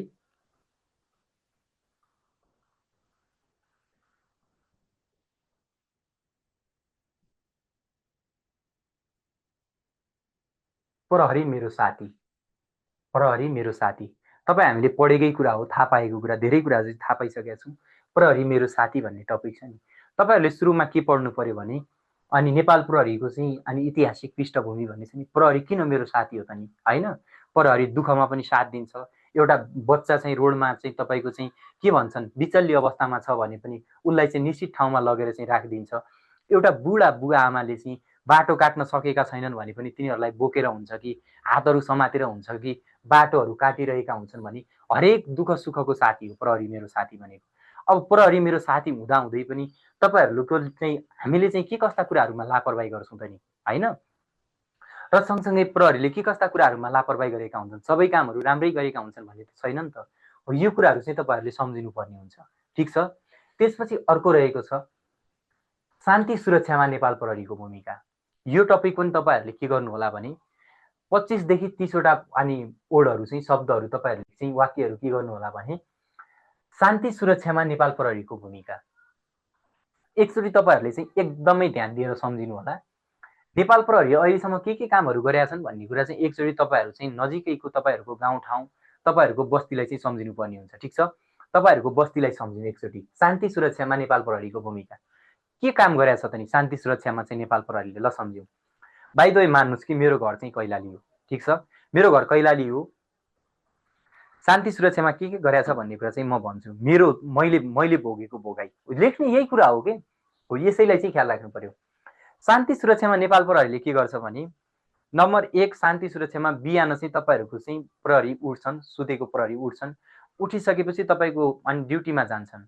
हरेक क्षेत्रमा तपाईहरुले यही पनि देख्नु भएको छ नि बानेश्वर क्राइटेरिया यता काठमाडौँमा पनि किनभने ट्राफिक प्रहरी सबै प्रहरी चाहिँ के गर्छन् शान्ति सुरक्षाका लागि भोलिका दिनमा कुनै दुर्घटना भइहाल्छ कि भनेर बिहानै चाहिँ के गर्छन् अनि त्यहाँ जान्छन्। अर्थात् तपाईको बिहान उठ्ने बित्तिकै कुनै कसैको घरमा झगडा भयो, घर झगडा भयो, अर्थात् महिला हिंसा भयो, कुनै मान्छेहरू बित्यो हैन, कुनै पनि विभिन्न जघन्य अपराध भयो भने घरमा हुने सबै प्रकृतिका अनि घटनाहरूको समाधान गर्नका लागि शान्ति सुरक्षाकै लागि जान्छ नि नेपाल प्रहरी हैन। त्यसपछि चाहिँ अर्को कुरा सम्झ्यौं, त्यहाँ मेरो घरमा भएका हरेक घटनाहरूको बारेमा चाहिँ अनि नेपाल प्रहरीले गर्छ। ल मान्नुस् कि म कुनै भिआइपी अर्थात् भिभिआइपी व्यक्ति हो, मेरो पर्सनल सुरक्षामा पनि हुन्छ नि, हाम्रो मन्त्री प्रधानमन्त्रीको सुरक्षामा हुन्छ नि हैन, हो तिनीहरूको। अब तिनीहरूको अङ्गको सुरक्षा गर्छ र तिनीहरूको सँगसँगै निवासको सुरक्षा गर्छ र सँगसँगै तिनीहरूको परिवारको सुरक्षा गर्छ है। यो कुरा सम्झौँ। र नजिकै म बस्ने घर नजिकै चाहिँ अनि हाम्रो चाहिँ के छ भने माध्यमिक विद्यालय छ है, अर्थात् माध्यमिक विद्यालय छ, वन छ, जङ्गल छ, अनि त्यहाँ नजिकै चाहिँ भोलिका दिनमा शान्ति सुरक्षा गर्छ। के थाहा त्यहाँ भएको काठहरू अनि त्यहाँ भएको चाहिँ अनि के भन्छन् वन्यजन्तुहरू अनि त्यहाँ नजिकै चाहिँ हाम्रो चाहिँ के छ राष्ट्रिय निकुञ्ज छ हो, त्यहाँभित्र चाहिँ अनि भोलिका दिनमा त्यहाँ चोरी पैठारी गर्छ कि त्यो बाटोमा हिँड्दै जाँदाखेरि कसैले चाहिँ अनि गाडीमा चाहिँ कुनै पनि किसिमको चाहिँ अपराधजन्य सुन तस्करीका कुराहरू त्यो थुप्रो छ नि हो, यो कुराहरू सम्झ्यौँ। त्यसपछि मेरो घर कैलाली नाका नजिकै छ, नाकामा त विभिन्न किसिमका अपराध हुन्छ नि हुँदैनन्, हुन्छ नि हैन हो। त्यो अपराधजन्य क्रियाकलापहरू जस्तै मानुस् कि तपाईँको अनि कुनै माल सामानहरू चोरी डकैती शिकार गरेर हैन अनि एक देशबाट अर्को देशमा चाहिँ मानव तस्करी गरिरहेको हुन्छ कि उसले विभिन्न किसिमका अपराध सम्बन्धी क्रियाकलापहरू हात हतियार अनि तपाईँहरूको चाहिँ के भन्छन् चोरी पैठारी गरिरहेको हुन्छ कि हो, त्यहाँ वन्यजन्तुहरू हुन्छ कि यो कुराहरू चाहिँ ख्याल राख्नु पर्यो। शान्ति सुरक्षामा शान्ति के गरेछ समुदायमा, सुरक्षा के गरेछ, यो कुराहरू चाहिँ सम्झिनु पर्यो। त्यसपछि रहेको छ जलवायु प्रदूषणले समाजमा अनि परेको असर, परेको है यो परेको असर, जलवायु प्रदूषणले समाजमा परेको असर। जलवायु प्रदूषणले जस्तै मानुस् कि हाम्रो बर्खा समयमा जलवायु अनि वायु प्रदूषण हुन्छ हैन। काठमाडौँ त एक नम्बर नै परेको थियो नि पहिला। त्यसले के हुन्छ भने सास फेर्न गाह्रो हुन्छ, समस्याहरू आफ्नो दैनिक जीवनमा के कुरा भएको छ भने हो जलवायु भनेको के हो, जल भनेको पानी हो भने वायु भनेको चाहिँ यो प्रदूषण हो अनि हावा हो। यो कुराहरू प्रदूषण भयो भने समाजमा के कस्तो असर पार्छ भने विभिन्न रोगहरू लाग्छन्, रोगहरू लागिसकेपछि मान्छेलाई धनजनको क्षति हुन्छ हैन, कयौँ मानिसहरूको मृत्यु हुन्छ हैन, कल कारखाना उद्योग धन्दाहरू पनि बन्द गर्नुपर्ने समस्या हुन्छ हो। यो कुराहरू चाहिँ सम्झिनुपर्छ। जस्तै पानी प्रदूषण हुन्छ, पानी प्रदूषण भइसकेपछि विभिन्न रोगहरू लाग्छन्, झाडा पखाला आउँ हैजा जस्ता विभिन्न रोगहरू लाग्छन् जसले गर्दाखेरि महामारीको रूप फैलाउन सक्छ, मानिसहरूको मृत्यु हुन सक्ने सम्भावना अनि अत्याधिक मात्रामा हुन्छ। अनि वायु प्रदूषणले गर्दाखेरि सास फेर्न नसकिने हैन, तपाईँहरूको घाँटी खसखसाउने लगायतका विभिन्न समस्याहरू हुन सक्छन् जसले गर्दाखेरि चाहिँ मानिसहरूको के हुन्छ अनि पैसा पनि खर्च हुन्छ, स्वास्थ्य पनि बिग्रिँदै जान्छ। यो कुराहरू चाहिँ तपाईँहरूले चाहिँ पढ्नुपर्ने हुन्छ। त्यसपछि देशभक्त, अब सम्झ्यौँ कि देशभक्त भनेको देशका लागि के दिन सक्यो भन्ने कुरा चाहिँ मैले देशलाई चाहिँ देशले मलाई के दियो भन्दा पनि मैले देशलाई के दिएँ भन्ने कुरा चाहिँ जीवनमा बढी महत्त्वपूर्ण हुन्छ। यो कुरा ख्याल राखौँ है। देशभक्त भनेको देशका लागि बलिदान दिने व्यक्ति, देशका लागि चाहिँ आफ्नो अनि के भन्छन् समय, आफ्नो चाहिँ शक्ति अनि आफूबाट हुन सक्ने जे कुराहरू छ त्यो देशका लागि चाहिँ त्याग्ने व्यक्ति, देशका लागि दिने व्यक्ति देशभक्त भन्छौँ। अब सम्झ्यौँ हामी त्यो चाहिँ अनि पुर्खौँ पुर्खादेखि चाहिँ हामी 2224 राज्यदेखि सम्झ्यौँ, पृथ्वीनारायणदेखि कालापानी नालापानी भक्ति थापा हैन, बलभद्र कुबेरदेखि यो कुराहरू चाहिँ सम्झिनुपर्छ। देशभक्तमा देशका लागि के गर्यो त 2224 राज्य थियो, नेपाल एकीकरणको समय वीर गोर्खालीका उपनामले सबै चिनिएको कुराहरू, यो कुराहरू चाहिँ तपाईँहरूले पढ्नुपर्ने हुन्छ, किताबमा थुप्रो दिएको हुन्छ है। आउने यस्तै टपिकहरू तपाईँहरूलाई कस्तो आउन सक्छ भन्ने हुनसक्छ। बढ्दो सामाजिक सञ्जालले समाजमा पारेको असर, मैले अघि सामाजिक सञ्जाल पनि भने नि, अनि अहिले चाहिँ केही नभए पनि तपाईँहरूको मोबाइलमा चाहिँ सर तपाईँको मोबाइलमा क्युआर आएछ, तपाईँको मोबाइलमा कोड आएछ, त्यो कोड मलाई पठाइदिनुहोस् त भनेर मान्छेहरूले ह्याक गर्छन् हैन। चोरी डकैती बलात्कारी हत्या हिंसा विभिन्न जघन्य अपराधहरू हुन्छन्। जस्तै मानुस् कि सरकारी निकाय एउटा व्यक्तिलाई सम्झिने, सामाजिक सञ्जालले समाजमा पारेको असर, समाज मानिस त समाजमै बस्छ नि हैन, अनि विभिन्न कार्यालय पनि समाजमै हुन्छ नि। जस्तो मानुस् कि समाजमा के असर पारेको हुन्छ भने नम्बर 1 मा सम्झ्यौँ कि म मानव हो हैन, मैले फेसबुक चलाउँछु, व्हाट्सएप चलाउँछु, मोबाइल ब्याङ्किङ लगायतका अन्य एपहरू चलाउँछु। त्यो कसैले चाहिँ के गर्न सक्छ, ह्याक गर्न सक्छ, अर्थात् कसैले विभिन्न किसिमका नराम्रा अनि अपराधिक क्रियाकलापहरू पनि हाल्न सक्छ। सँगसँगै ती सबै अपराधिक क्रियाकलाप मात्रै पनि हुँदैन, केही राम्रा पनि हुन्छ।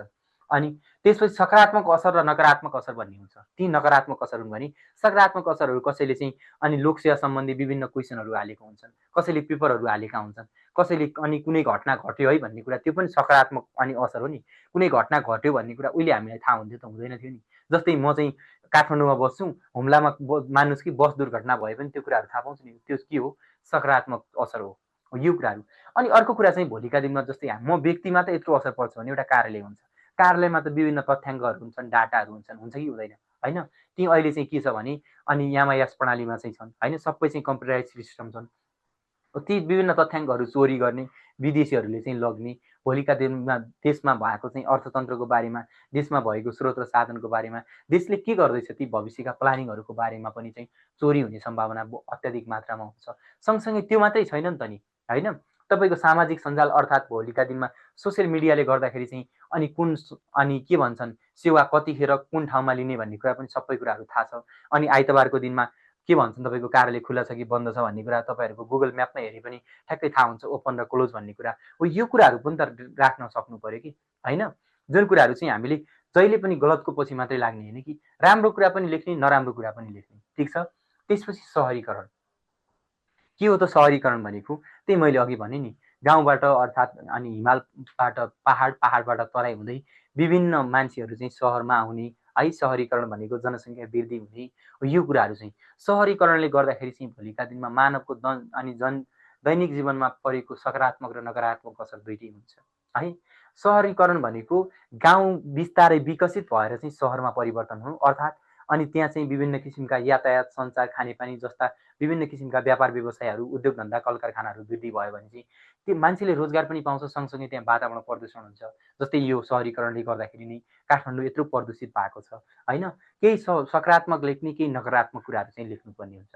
त्यसपछि धार्मिक तथा ऐतिहासिक सम्पदाको महत्त्व अब सम्झ्यौँ। धार्मिक तथा ऐतिहासिक सम्पदाको के महत्त्व छ नि, पहिलादेखि नै अनि पुर्खादेखि चलिआएका अर्थात् धर्म संस्कृतिहरूको जगेर्ना गर्ने कामहरू, धर्महरू जस्तै हिन्दू, बौद्ध, इसाई, इस्लाम धर्महरूको ऐतिहासिक सम्पदाहरू भनेको छु। जस्तै मानुस् कि पशुपतिनाथ, स्वयम्भूनाथ, साँगुनारायण मन्दिर अनि होइन हो बौद्धनाथमा चैत्य, स्वयम्भूनाथ स्तूप, यी कुराहरूको चाहिँ के छ त नि ऐतिहासिक सम्पदाको महत्त्व। यिनीहरूले के गर्छ भने चिनारी दिन्छ, नेपाल देश चाहिँ यस्तो हो है भन्ने कुरा चाहिँ चिनाउँछ। यो कुराहरू चाहिँ यिनीहरूको चाहिँ अब चाहिँ के लेख्ने भने पहिला यस्तो थियो, अहिलेको जेनेरेसनहरू परिवर्तन हुँदै जाँदा विभिन्न राजनीतिक, आर्थिक, सामाजिक कारणले गर्दाखेरि यिनीहरू चाहिँ जीर्ण अवस्थामा छन्। यिनीहरूको चाहिँ उद्धार गर्नु, यिनीहरूको चाहिँ पुनःस्थापना गर्नु अनि हरेक व्यक्तिको कर्तव्य हो भन्ने कुरा चाहिँ अन्तिममा चाहिँ तपाईँहरूले आफ्नो निष्कर्षसहित पनि लेख्नु पर्यो। अर्को कुरा वन विनाश। अब वन भन्ने कुरा चाहिँ के हो भन्ने कुरा थाहा पाउनु पर्यो। वन भनेको काठ, दाउरा, पानी लगायतका विभिन्न प्राकृतिक सम्पदाहरू भएको ठाउँ भनेको वन हो। अब वन विनाशले के गर्छ भन्ने कुरा चाहिँ सम्झौँ। यदि वन विनाश भयो भने हामीले सुरुमा चाहिँ अक्सिजनको अभाव हुन्छ होइन। वन विनाश भयो भने वन विनाश भइसकेपछि पानीका मुहानहरू सुक्छन्। पानीका मुहान सुकिसकेपछि हामीले फोहोर पानी पनि पिउनुपर्ने अवस्था हुन्छ होइन। वन विनाश भइसकेपछि वनमा भएका चराचुरुङ्गीहरू, वन्यजन्तुहरूको के हुन्छ, भागाभाग हुन्छ। वन विनाश भइसकेपछि चाहिँ तपाईँको चाहिँ भोलिका दिनमा चाहिँ के हुन्छ भने मानव बस्ती मात्रै बसोबास हुन्छ, अक्सिजन लगायतका खानेपानी होइन। अनि के भन्छन् वन्यजन्तुहरूको जस्तै मानुस् कि तपाईँहरूको चोरी पैठारीको सम्भावना बढी हुन्छ, उनीहरू भाग्छन्, सहरतिर आउँछन्, सहरतिर आएर पनि भोलिका दिनमा बाली नालीहरूको पनि नाश हुन्छ वन विनाश भइसकेपछि। र सँगसँगै काठ दाउराहरूको अभाव हुन्छ। वन विनाश दिनानुदिन भइसकेपछि काठ दाउराहरू घर बनाउनका लागि अभाव हुन्छ हो। वन विनाशले गर्दाखेरि के कस्ता कुराहरू चाहिँ असर पार्छ भन्ने कुरा चाहिँ यो कुराहरू चाहिँ ख्याल राख्नुपर्ने हुन्छ। आज हामीले तपाईँहरूको चाहिँ यी टपिकहरू चाहिँ पढ्यौँ।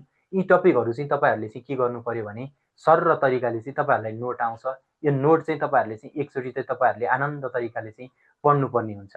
यो नोटलाई एकचोटि जुन जुन क्वेसन छ, जस्तै यो नोट आयो भने ठ्याक्क तपाईँहरूले प्रिन्ट गर्ने, 5 रुपियाँ लाग्छ, बढी लाग्दैन। 2टा पाना छ, अगाडि र पछाडि गरेर प्रिन्ट गऱ्यो भने एउटै पानामा 5 रुपियाँ लाग्छ, ठिक छ।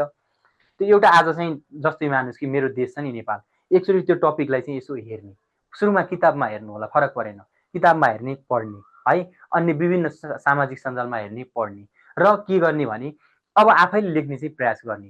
तपाईँहरूलाई चाहिँ यो कुरा ख्याल छ कि छैन, निबन्ध लेखनको समय भनेको तपाईँको अनि 13 देखि 15 मिनेटको समय हुन्छ। 13 देखि 15 मिनेटभित्र लेख्न त लेख्छ के सबै विद्यार्थीले लेख्छ, तर समयको अपुग हुन्छ। त्यहाँ के हुन्छ? समयको अपुग हुन्छ। इङ्ग्लिस पनि लेख्नुपर्ने हुन्छ, नेपाली पनि लेख्नुपर्ने हुन्छ, 2 घन्टा 30 मिनेटको परीक्षा हुन्छ, त्यसैले समयको अपुग हुन्छ।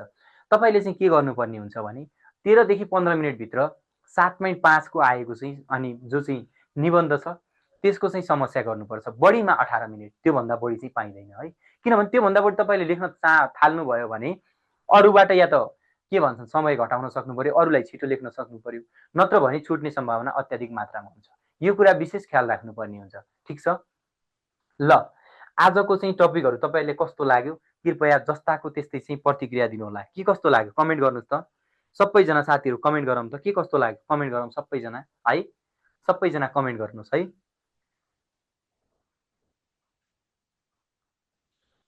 सबैजना कमेन्ट गरौँ, के कस्तो लाग्यो? ठिक छ सर भन्नुभएको छ, ठिक छ सर भन्नुभएको छ, राम्रो सर भन्नुभएको छ। हो, यो कुरा चाहिँ दिनको एउटा चाहिँ क्वेसन चाहिँ गरौँ है। दिनको एउटा क्वेसन, जस्तै कि 15 मिनेट त हो नि, ल आधा घन्टै लगाउनु, सुरुमा फरक परेन होइन। आधा घन्टै लगाउनु, समय घटाउँदै जाने, लेख्ने स्पिड बढाउँदै जाने, समय घटाउँदै जाने। भइसक्यो यसरी चाहिँ यो के भन्छन्, मोबाइल भए पनि स्मार्ट वाच भए पनि अगाडितिर राख्ने, टक्क तरिकाले चाहिँ मजाले चाहिँ तपाईँहरूले चाहिँ लेख्दै जाने, प्र्याक्टिस गर्दै जाने हो। जुन मान्छेले चाहिँ तपाईँको सपना देख्छ, सपना देखिसकेपछि चाहिँ सङ्घर्ष अनिवार्य गर्नै पर्छ साथीहरू है। जब सङ्घर्ष गर्नुहुन्छ सफलता भन्ने कुरा 100% तपाईँको पोल्टोमा अवश्य आउँछ कि एक दिन, कति पनि टाढा जाँदैन है। समय लाग्न सक्छ भरे, अनि 6 महिना वर्ष दिन लाग्न सक्छ, 2 वर्ष लाग्न सक्छ, तर सफलता भन्ने कुरा तपाईँको पोल्टोमा अवश्य आउँछ। यो कुरा चाहिँ तपाईँले चाहिँ ख्याल राख्नुपर्ने हुन्छ। ठिक छ? कति वर्ड राख्नुपर्ने हुन्छ भनेको छ यहाँ चाहिँ तपाईँको चाहिँ प्रश्नमा दिएको हुन्छ है। करिब 180, करिब 200, करिब 250 शब्द, करिब 300 शब्द नघटाई मेरो देश शीर्षकमा निबन्ध लेख्नुहोस् भनेर तपाईँहरूलाई प्रश्नमा दिएकै हुन्छ। प्राय चाहिँ तपाईँहरूको 300 भनेर नै आउँछ है। 300 शब्द नघटाई भनेर प्राय चाहिँ आउने भनेको 300 शब्द भन्छ। अब अर्को कुरा, त्यो शब्द गन्दै बस्ने चाहिँ होइन है, लेख्दै जाने। अनि करिब करिब 2टा पाना भरियो अर्थात् 2.5वटा पाना भरियो भन्यो भने त्यसपछि चाहिँ आफूले चाहिँ मनन गर्ने कि अब चाहिँ मेरो यतिसम्म चाहिँ पुग्यो होला है भन्ने। अब त्यहाँ लेख्दै बस्ने भने त त्यो के भन्छन्, केटाकेटी बालापनको उमेर चाहिँ नदेखाउनु होला साथीहरू। लेखिसकेपछि त्यहाँ त्यो चेक गर्ने मान्छेले पनि गन्दैन कि तपाईँको यति भएको छ कि छैन भन्ने कुरा। यति जति छ कि छैन भनेको अनुमानित रूपमा चाहिँ करिब भनेको छ नि त्यहाँ, अनि ठ्याक्कै यति भने हुँदैन, करिब 300 शब्द नघटाई भने हुन्छ। ठिक छ है। ल, आजका लागि यति नै। सम्पूर्ण साथीहरूलाई चाहिँ आजका लागि चाहिँ म चाहिँ तपाईँहरूकै लेखक तथा प्रशिक्षक किशोर उपाध्याय जिज्ञासु बिदा माग्न चाहन्छु। सम्पूर्ण साथीहरूले चाहिँ अलिकति चाहिँ मेहनत गर्नुहोला, पढ्नुहोला, दुःख गर्नुहोला। कामना छ तपाईँहरूले पढ्नुहुन्छ, दुःख गर्नुहुन्छ भन्ने कामना छ। ल, यति भन्दै म चाहिँ बिदा माग्न चाहन्छु। हस्त, धन्यवाद। समयमै तयारी कक्षामा जोडिनको लागि दिएको नम्बरमा सम्पर्क गर्नुहोला। हाम्रो नम्बर रहेको छ 01533155398511511957 dream high education academy, Bagbazar, Kathmandu. धन्यवाद।